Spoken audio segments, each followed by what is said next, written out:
Thanks for that, Nathan. Give it your all. Give it your all. It's a cliche for sure, isn't it? Give it your all. But it's a good cliche. There's a reason that we say things like that. That's why you'll hear it in the coach's pre-game speeches. He's trying to amp up the players before the game. That's why we say it to kids when they have an exam or a big event coming up. We say, give it your all. And that's why it's plastered all over gym walls and people's Instagram stories. Give it your all. We love that motivational statement. And we celebrate when we can see that people are giving it everything they've got. Over the years, I've come across a bunch of songs that say that we'd give everything for Jesus. A classic example is Take My Life and Let It Be, but like we sung this morning, I surrender all. But the words of Take My Life and Let It Be, take my life and let it be consecrated, Lord, to thee. There's no ifs, there's no buts, there's no maybes, there's no halves. Take my life. Let it be yours, Lord. And some people have an issue with songs like that. How could we say that? It kind of sounds just a little bit cliche, doesn't it? And what if you don't mean it? What if you don't go out and do it? Well, I'm not really sure what people think the alternative is. Should we sing, take my life and let it be partly given, Lord, to thee?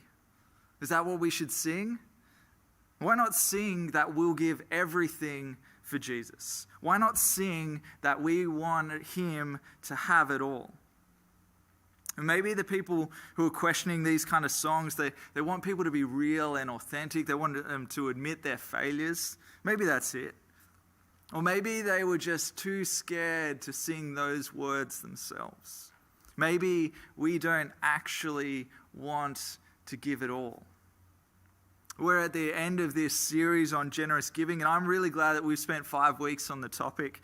Freely giving, satisfied giving, giving first fruits, giving, not receiving, which Ashton spoke really well on last week. And today, giving it all. I hope you've been really encouraged and challenged through this time with the ways that you are giving and that you could be giving. Using your time, your talent, and your treasure, as Charles has kept saying. Using that for God's mission, for his kingdom, for his purposes, for his glory. I've really enjoyed hearing about the conversations that this has provoked in people across our church.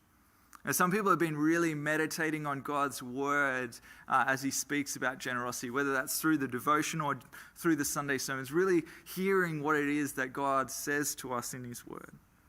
Others are wrestling what it looks like to give sacrificially. How do we know that we've really given something? How do we know whether it's really cost us anything? I've heard about families who are discussing how easy it is to just give God our leftovers. And people are encouraged to take the opportunities to give their time, to give in relationships, to give in service, to give financially. In the emails in the lead up to this series and in the first sermon, I mentioned that we weren't doing this series because the church finances were in a bad place or were in bad shape. And I wonder whether you believed me when I said that. Yes, there's always room for more. There's room to grow. But I'm going to say it again. This church financially is in a good place, even in this season. I think we're scared to say that. We're scared to say that because then people might stop giving. If we say things are going well, people might hold back all of a sudden. But I know you better than that. I think we're cultivating a generous spirit here. And so we don't give our tithes and offerings to make up for some loss or to make a budget. No, we freely give because we have freely received. And sometimes we place limits on what God can do. We don't want to go all out. We say it can't happen. We fear loss, and I understand that. But when I open my Bible and when I read it, I just don't read anything like that. No limits. No fear of going all out. No saying that it can't happen. So what is it that holds us back from giving it all? Why might we let fear rather than faith drive our decisions? Why do we wait for the perfect situation before we'll trust? I've read the devotional book, My Utmost for His Highest. It's by Oswald Chambers. I've read it countless times. And it's always challenging, always provoking, always revealing. And in the first day's devotion, he writes this. He's talking about Philippians 1, verse 20. And he says this: it's as if Paul was saying, my determined purpose is to be my utmost for His highest, my best for His glory. My best for His glory. That was the statement that stood out to me as I was writing in my journal in 2015 that I read earlier this week. And I wrote this. I wrote, it's hard to admit that I'm not giving God my best. I think I'm definitely for His glory, but I know I have more to give. I knew it back then, and I know it now. I'm still leaving something on the table. I'm still holding back. I'm still failing and floundering and falling. And yet I'm longing and trusting and pursuing and praying, God, I want to give my utmost for Your highest, my best for Your glory. I still sing Take My Life and Let It Be, or I Surrender It All. I sing those songs with no shame because it's my heart, it's my hope, it's my desire and determined purpose. And I wonder whether it's yours. If it is, then don't stop. Let's do this together. And if it's not, that's okay, because it still can be. This still can be your desire. Now, this little story that Nathan read for us in Mark's Gospel, it has something for us. Whatever kind of place we're in, wherever we want to be, it's got something to say to us. A little passage, it begins with Jesus sitting down. We're told that Jesus sat down. To me, that sounds like a deliberate move, both on the part of the author and also on the part of Jesus. A deliberate move to sit down. Jesus had been teaching in the temple and he'd been tested by the Jewish leaders. They've been asking him all these questions. And after all that talking, Mark records that he sat down opposite the place where the offerings were put. He sat down and he watched. We've been doing all this talking. Wonder what it really looks like. So he sat down and watched. He watched the crowd, the line of people, putting their money into the temple treasury. This was a public space in the temple. 13 collection boxes lined up. And they were kind of in the shape of trumpets, so they were known as the trumpets. But they're there for various offerings and sacrifices. And Jesus is sitting there, people watching, we might say. Like sitting at a train station or in a cafe or on a bench at the park, just watching the world go by. Except it's a little bit more than that, isn't it? It's missing in the NIV text. I don't know why they took it out, but there's a little Greek word that means how. And it's between watching and the crowd.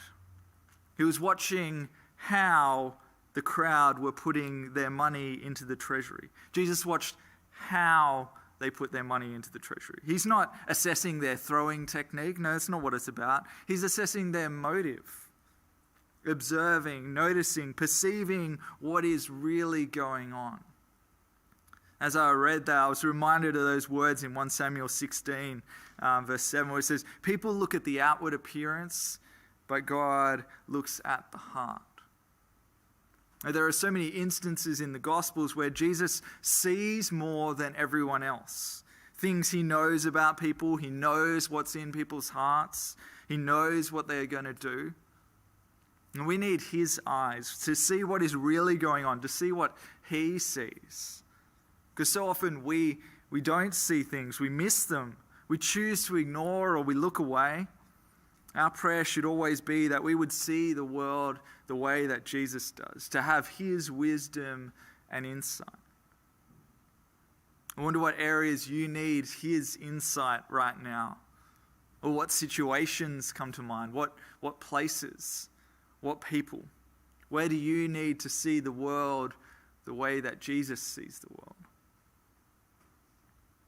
What did Jesus see when he looked, when he watched? What he saw was a series of contrasts between the many and the one, the rich and the poor, the people and a widow, large amounts, literally many pieces, versus 2 very small copper coins. The contrasts here are stark. The juxtaposition is intentional. Juxtaposition is a great word. It's one of those words that you learn in high school in English, and it's where the author or the artist brings 2 elements together, side by side. And they do that in order to highlight the contrast between the 2. Now, we see that all around us.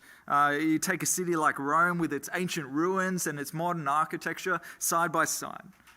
Or a gloomy day where the sun breaks through the clouds and we see the darkness and the light side by side. It's fast and slow, shiny and dull, natural and industrial, large and small, colours and shades of grey. And when we see opposites next to each other, we take notice. We notice the contrast. The contrast exaggerates the difference between the 2. So they were both there giving money that day. They were both throwing it into the treasury, but this wasn't equal. They're not the same. The many look like a huge crowd compared to the solitary figure. The rich look even more abundant next to the poverty-stricken. The large number of pieces, they look like a flood in contrast to 2 thin coins, we're told. That very small, 2 small, thin coins.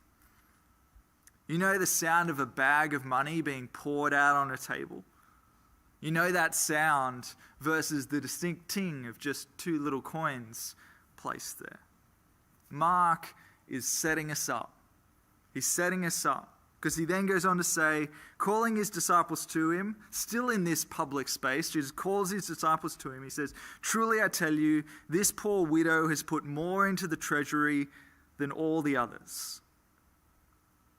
Her few should have made their many look like even more than it was. Her couple of coins should have made their coins look like a flood, an avalanche of generosity." But Jesus flips the script.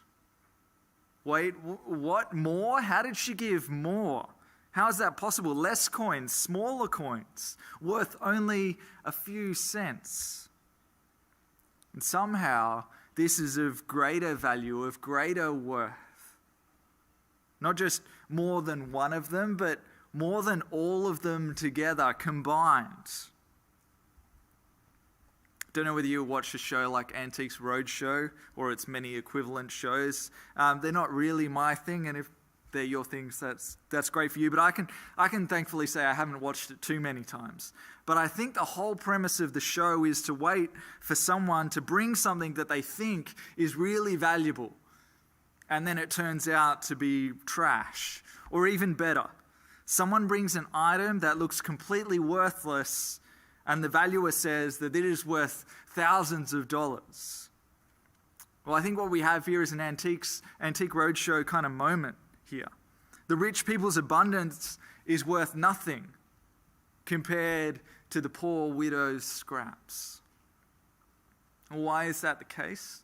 Well, we're told in verse 44, they all, notice the all comes up again, just as she gave more than all of them, they all gave out of their wealth.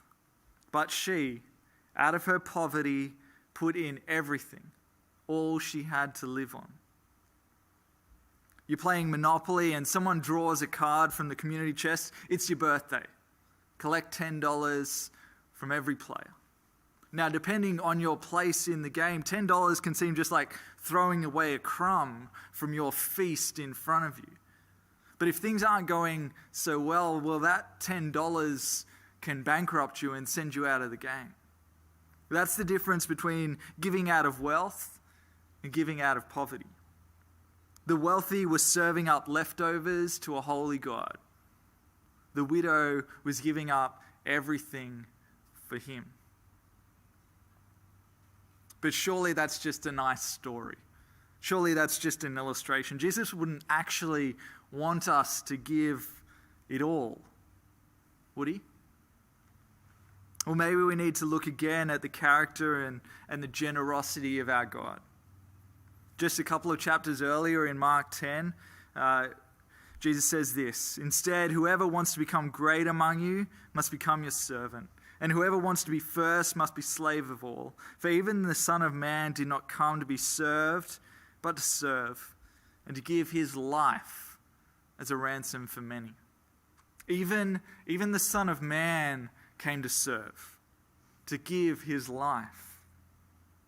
The Apostle Paul, he writes in Romans 8, "He who did not spare his own Son, but gave him up for us all, how will he not also, along with him, graciously give us all things?" There are so many places that we could go throughout the Bible, but all I want you to see is that we trust in a God who gives. He gives of himself. Jesus, who gave his life for us. The Father gave his Son for us. Can you see that he has given everything for us? Can you see that he will give everything to us? God has a history of creating it all, promising it all, providing it all, giving it all. And so we shouldn't be surprised that he'd want us, his people, to give it all. So we give it all because we're following God's example. But we also give it all. We follow his people's examples that we read in the Bible.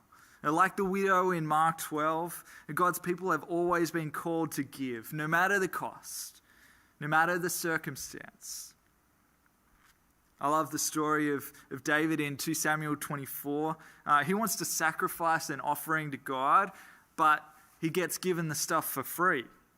And so he insists. Let me read to you from 2 Samuel 24. "But the king, David, replied to I should have read this out loud. Araunah, no, I insist on paying you for it. I will not sacrifice to the Lord my God burnt offerings that cost me nothing." So David bought the threshing floor and the oxen and paid 50 shekels of silver for them. David built an altar to the Lord there and sacrificed burnt offerings and fellowship offerings. Then the Lord answered his prayer. "No, I insist on paying you for it. I will not sacrifice to the Lord my God burnt offerings that cost me nothing. I will not sacrifice that which costs me nothing." That's what the rich were doing in Mark 12. Throwing their coins into the collection, it cost them nothing. It cost the widow everything. And we see a similar scenario in Paul's letter to the Corinthians. This is in 2 Corinthians 8. He says, "And now, brothers and sisters, we want you to know about the grace that God has given the Macedonian churches. In the midst of a very severe trial, their overflowing joy and their extreme poverty welled up in rich generosity." Their overflowing joy and their extreme poverty welled up in rich generosity. "For I testify that they gave as much as they were able and even beyond their ability." Have you ever given beyond your ability? Given more time than you had? Given more money than you had? Given more in relationships than you had to give? Given more of your skills, of your talents, of your gifts? For the Macedonians, their extreme poverty gave birth to rich generosity. Like the poor widow, they gave everything they had to live on. That's pretty heavy. That's kind of huge. What can we learn from that? How can we live like that? Here are a few thoughts. Firstly, sacrifice is always going to look risky. Sacrifice is always going to look kind of reckless. Because as people, as a society, we prefer self-promotion, we prefer self-preservation, and so any notion of giving and giving sacrificially, it's going to look like a risk. I haven't played much poker in my life, but there was a phase in my late teens, early 20s, when we played for fun with friends. We used chips so that there was something to play for, but no cash ever exchanged hands. But there was often a point in the game where two people on the same hand would go all in. They'd bet all their pretend chips on this one hand. Win and take it all. Lose and lose it all. But they were going all in on a bluff or a guess or an assumption. They didn't know what the other person had. They didn't know whether it was worth risking it all. Poker is built on bluff. But going all in with Jesus is not built on a bluff. It's built on rock solid hope. We've seen that he gave it all for us. We've seen that God will give us all things. We know God will provide, and so it's in that certainty. In the certainty, we take what looks like to the outside world a reckless move of giving it all. I want you to know that when we give God our best, our first, our all, none of it goes to waste. Nothing is lost. What looks like a risk turns into eternal reward. So what is it that's holding you back? In relationships, in serving others, with money or with your skills, in community, in church, with your treasure, with your talents? What is it that's holding you back? I'm asking myself the same question. What is it that holds us back? The first thing is that giving is always going to look risky. The second thing is that this passage challenges our notion that we need to wait until we've got it all together. I've heard it plenty of times. I've probably said it myself. I'll give when I can. When I've got myself sorted, then I'll give. I'll give when I've got enough for myself. I'll give when I'm able to make a real difference. The widow in the gospel gives out of abundance, or overflow, or what was left over, or excess, or surplus, or profit, doesn't she? No, the widow gave out of poverty. And some of the richest hospitality that I've ever experienced was in the poorest places. The country of Malawi, it's one of the poorest in the world, has been for years. And when Mez and I went there in 2008 with a group from our church, we served in some of the poorest places of a very poor country, both in the capital city but also out in rural areas. What we found in all of those places was rich generosity. The welcome, the hospitality, the powerful prayer, the passionate worship, the open arms, open hearts. I wonder whether you've experienced like that. Rich generosity out of extreme poverty. And we'd gone there to give, and yet we had received so richly. The poor widow in Mark 12, she teaches us to give, no matter our circumstance, not just when we have or can or are able. So uni students, you don't have to wait until you've got a real job. Start giving now. Busy families, you don't have to wait until life calms down. It's going to be too late. Kids, you don't have to wait until you're old enough. There's no minimum age. Older folk, you haven't run out of time. You haven't run out of talent yet. So we all, whether rich or poor, we have everything still to give. The final thing is that we need to learn to have 2 coins in our hands and give them both. Now, everyone could see this woman's situation. They could see her need. No one would have rebuked her for keeping one for herself. But with 2 tiny coins in her hand, she gave both of them away. During the week, I received an encouraging letter from someone here at church, and it included this quote: "The world's way of pursuing riches is grasping and hoarding. You attain my riches by letting go and giving." Not grasping and hoarding, but letting go and giving. Generosity is about being willing to let go of it all, offer it all, hand it all over, and then see what God does with it. Whatever you have, well, that is what you have to give. Giving it all means finding space in your week for a friend, even when you're busy. Giving it all means donating money to a new need or a new cause, even as it arises.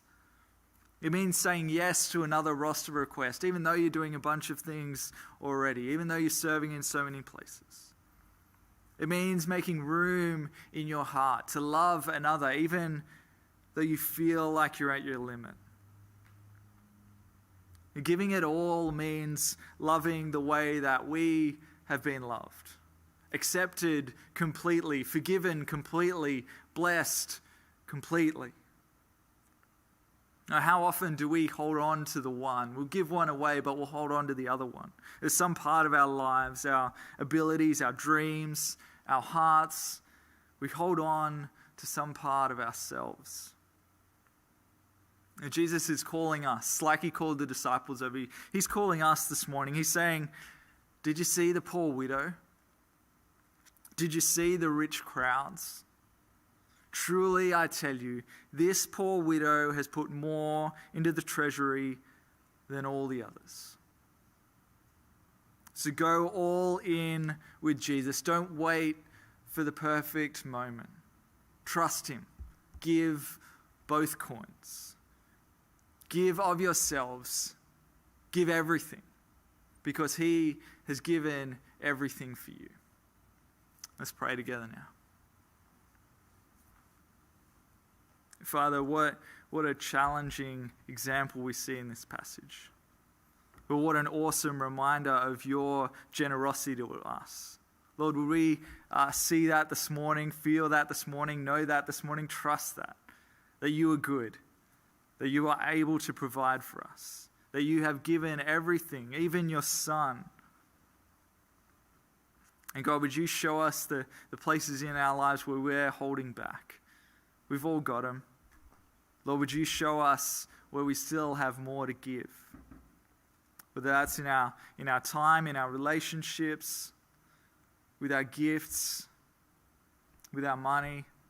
Lord, would you show us where we have more to give?